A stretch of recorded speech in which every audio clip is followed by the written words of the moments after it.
You're listening to the 7-Figure Leap podcast. We're here to leverage rich relationships and smart strategies to take your business to the next level.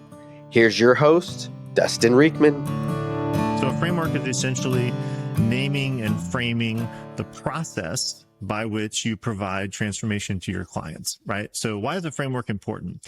Well, I don't think there's any better tool in your coaching tool belt to provide clarity to the audience and eventually to your clients, holding you as an authority. And it really allows you to provide consistent results. So one of the things we talked about in our workshop was, one-on-one coaching or one-on-one consulting, it can basically be a custom experience, and you kind of meet people where they're at and you take them through a journey and at a different pace and maybe with a different outcome. But when you want to have a productized service or a group coaching program, you got to have consistency, right? And so you want people to be able to follow a consistent process. And so the process is important, but when you package it up as a framework, it not only provides great structure for your group coaching or consulting or services delivery, but actually becomes intellectual property, which is really important, right?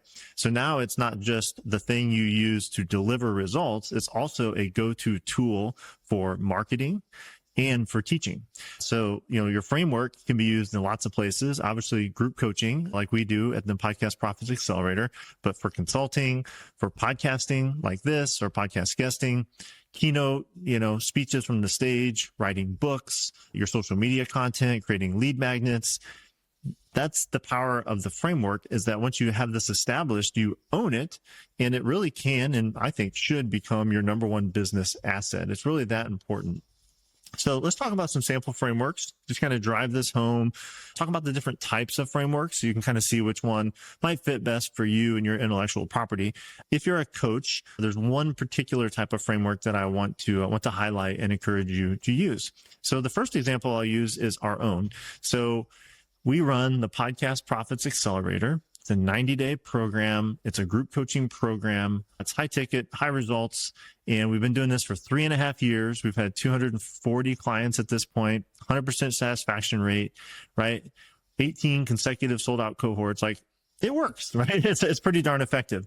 And so if you've listened to this podcast, you've probably heard me talk about it. Or if you follow me on LinkedIn, or you're on our email newsletter, or you see me do guest training in other places, or host workshops, or speak from stages, this 5P framework is kind of like what I'm known for. And in fact, I'm currently writing a book on this very topic.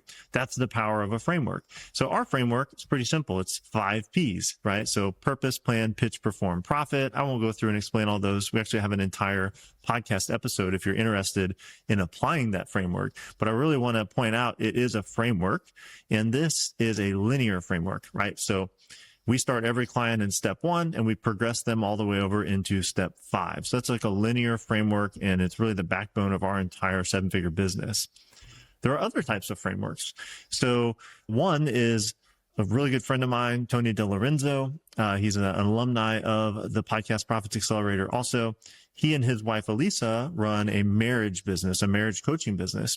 Their signature framework is these 6 pillars of intimacy. So they've written a best-selling book, and the book follows the 6 pillars of intimacy in a marriage, right? So they have different types of intimacy. So sexual intimacy, recreational intimacy, financial intimacy, emotional intimacy. There are 6. And so that's not a linear framework though, right? That is a sort of a typology framework. It's archetype framework. It's, in their case, pointing out different aspects or pillars of the marriage that you might want to focus on. But that gives them a ton of authority and credibility, and it gives them a proven system to assess where people need the most help. So you can literally read their book, or you can go take an assessment on their website, and it will say, hey, based on what you've told us here, you should really address your financial intimacy. That is the pillar that needs the most help, and we can help you with that, with a program or with coaching, etc., right? So that is a different type of framework, but it's still a framework.